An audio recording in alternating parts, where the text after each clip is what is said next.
Salut à tous, j'espère que vous allez bien. Ça me fait plaisir de vous retrouver pour les rendez-vous de transformation du droit au Palais des Congrès. Alors, dans cet épisode, on va parler formation, parce que c'est vrai que la legal tech, l'innovation, c'est pas quelque chose qui est réellement inné pour les juristes. On n'a pas été formé à ça à la fac, et on arrive en entreprise, en cabinet, et là, notre directeur juridique, notre associé, va nous dire écoute, je veux intégrer du legal design, je veux intégrer des technologies, je veux mieux communiquer sur mon cabinet. Et là, toi, juriste, avocat, tu te retrouves un petit peu démuni, pour ne pas dire. Mais heureusement, les acteurs un petit peu comme vous, donc Thibaut, je suis très heureux de te partager la parole avec toi. Moi aussi, Arthur, merci, toujours un plaisir. Donc toi, du coup, Thibaut, tu es cofondateur d'une société qui s'appelle SideQuest. Oui, tout à fait. Qu'est-ce que c'est ? Alors SideQuest, c'est quelque chose que j'ai en effet cofondé l'an dernier avec Alexis Debord. Et SideQuest, tout simplement, c'est un organisme de formation, mais qui s'adresse spécifiquement aux professionnels du droit et qui a été créé du coup par des juristes pour des juristes. Et concrètement, à quoi tu formes Alors tes juristes ?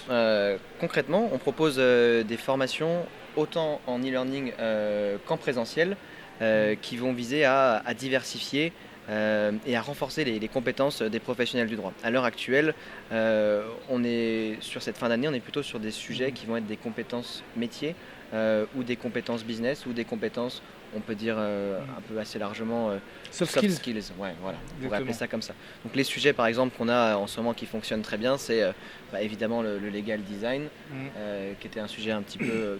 tout le monde en parle beaucoup, mais là il commence à y avoir une vraie maturité, un véritable intérêt de la part des acteurs du droit, et ça on le constate.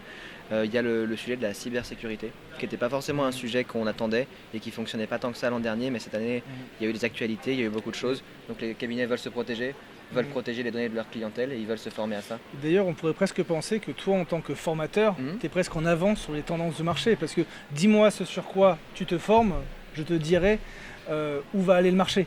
Et qu'est-ce que tu ressens, toi, sur ce marché, de par le prisme de la formation, sur ce qui peut arriver et sur peut-être les legal tech qui vont se développer dans le futur ?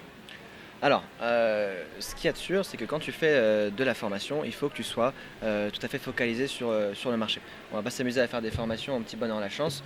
On procède toujours à un recueil de besoins. On échange beaucoup avec les professionnels du droit au quotidien.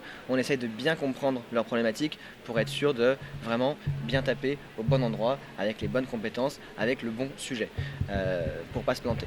De là, ce que je pourrais constater du marché de la legal tech, c'est une question qui est assez vaste.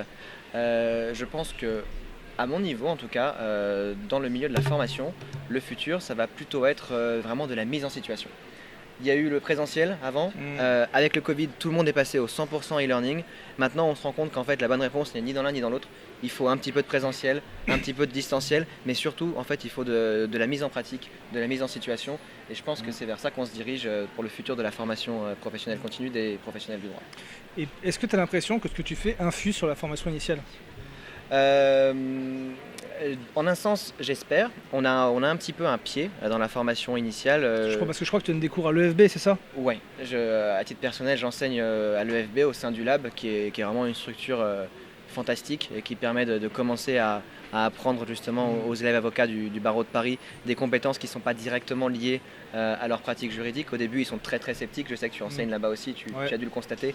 Ils sont super sceptiques au début, ils ne comprennent pas, ils n'ont pas envie de faire ça, ils veulent faire du droit. Et à la fin, les projets sont géniaux. Les projets sont géniaux, ils sont super contents et ils comprennent vraiment pourquoi il y a un intérêt à développer d'autres compétences. Bien sûr. Donc c'est vraiment ça qui est intéressant. Ok, super. Écoute, merci beaucoup Thibaut. Merci Arthur. Et aussi bravo pour ton civisme, parce que je vois que tu as ton QR code qui est scanné. Ah bah oui, sur toi. C'est mon pass sanitaire. Et c'est aussi, si vous zoomez suffisamment, c'est aussi le catalogue de formation de SideQuest. Je sais pas si ça marche à distance. Voilà. Mais voilà. On a tenté. En tout cas, merci beaucoup. Merci Arthur. Et n'hésitez pas vous aussi à vous former au quotidien, n'hésitez pas à challenger vos compétences. Il y a SideQuest, il y a aussi des acteurs publics, il y a les écoles d'avocats, il y a plein de choses pour se former. Il n'est jamais trop tard. Et je vous souhaite une très très très bonne journée. À bientôt. Merci, au revoir.